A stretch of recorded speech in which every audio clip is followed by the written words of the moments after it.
My daughter told me I wasn't welcome at her house for Christmas because I would embarrass her in front of her husband's family. She said it as if she were setting a boundary with a stranger, so I took an action that changed everything. Now she.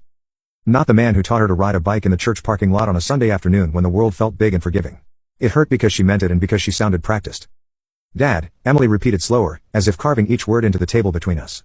I'm asking you not to come. You're not asking, I said. You're telling. A quiet hiss left her like the steam when a pan hits cold water. If I don't put it plainly, you'll pretend you didn't hear me. I heard you. I stared at the empty coffee mug on my workbench. The ring it had left on the maple top, the ghost of heat. The shop smelled of cedar shavings and old varnish. What I'm not hearing is a reason that belongs to you. It is my reason, she sighed, softer now. And I could hear kitchen noise behind her. The hum of a fridge, the ping of a spoon against a glass. Ryan's parents are. They're very traditional, formal. We're having a sit-down dinner. I want everything to feel right. You mean quiet, respectable, she corrected. Dad, you don't always fit, I finished for her. She didn't disagree. You joke when you're nervous. You talk too much about your job, the school, the wood shop. You get loud.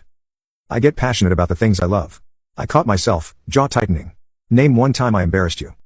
There was my graduation. You. I clapped. I said everyone clapped. You whistled because you were valedictorian. I still felt the ache in my palms from that day. From how hard I'd slapped them together. And because I'm proud. Before we continue, let me quickly thank you for your continuous support. This means a lot to us. If you enjoy the stories we share, kindly subscribe to this channel. It will be great if you can leave a comment on which city you are watching from.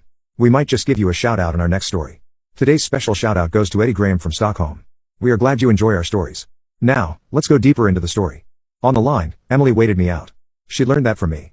How to let silence do the work. It was a bitter gift to hear it used like this. I'm not having this fight, Dad, she said finally. I'm trying to avoid one. My fingers rolled the cool oval of the silver cufflink in my pocket, thumb finding the old groove near the hinge. It was my father's, the only piece of him I took when we cleaned out his house. He'd tell me stories with that cufflink ticking against the rim of his glass, the little sound as familiar as his voice. When Emily was small, she'd sit on my knee and twist it until my wrist went numb. Years later, she pressed her ear to my chest just to hear it tap against a shirt button like a shy heartbeat. She used to ask, when I'm big, can I wear it? I used to say, you'll be too fancy for this old thing. Listen, Emily said, and her voice softened. A dangerous thing.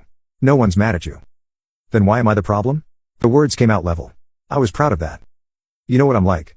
So do you. Is this really about me or about what people might think of you because of me? Please don't do this.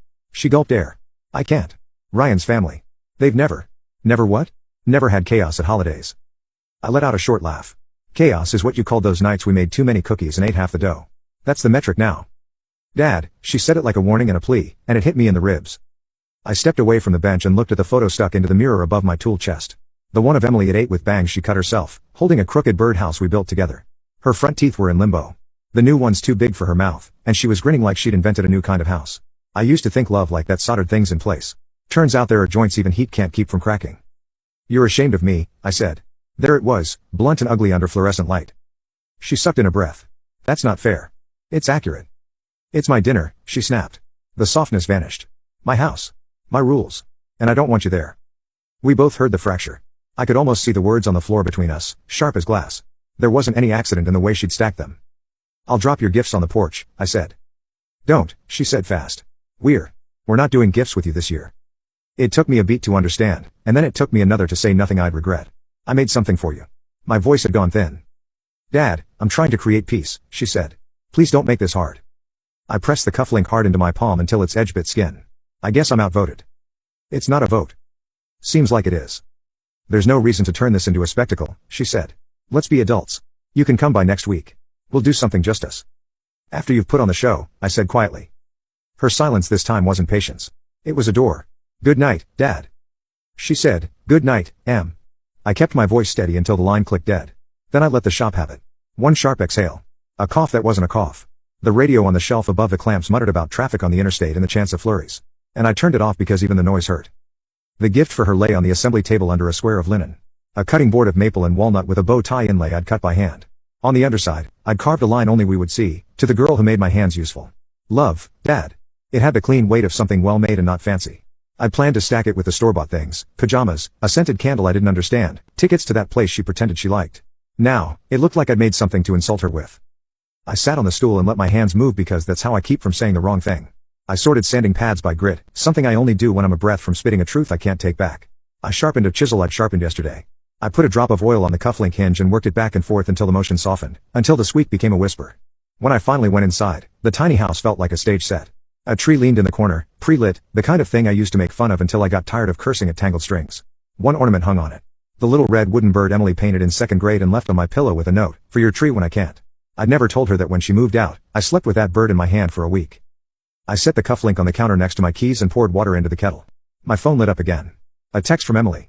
A long block that tried to sound like compromise and landed like policy. "Hey, just to reiterate, it's really important to me that tomorrow is smooth. I know you want to help, but the best way to do that is to give us space. I'll call you Monday. Love you." A heart. It felt like the kind you draw in the corner of a middle school notebook when you don't know what else to say. I typed nothing. I put the phone face down and listened to the kettle boil, the thrum, and then the sudden scream. I turned the burner off before it shrieked. My chest had that tight, wrapped feeling like someone had cinched a strap around me when I wasn't looking. You don't make scenes, I told myself. You never have, but there's a line between respecting someone's wishes and letting them write you out of your own life.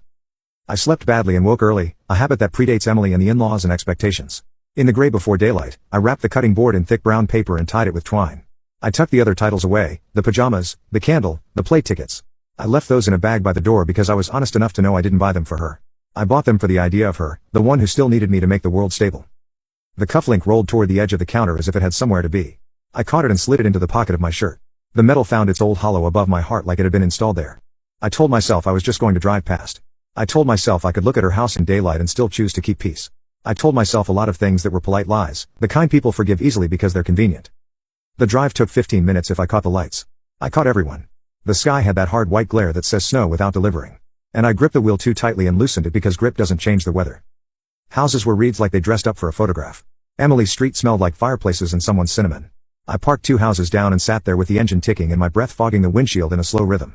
From where I idled, I could see movement through Emily's front window, the smudge of people stepping in and out of frame, the rise and fall of hands, a shape I guessed was Margaret crossed with a tray, her spine straight, posture that said she'd brought etiquette like armor.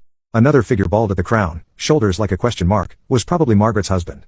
Ryan stepped into view for a moment, head bent, laughing at something off-screen, and I knew the timbre of that laugh from the videos Emily sent me after their engagement. Restrained, careful, pleated. I reached into the paper bag on the passenger seat and felt the board's solid corner. "Drop it and go," I said aloud. My voice was rough, like I'd yelled in my sleep.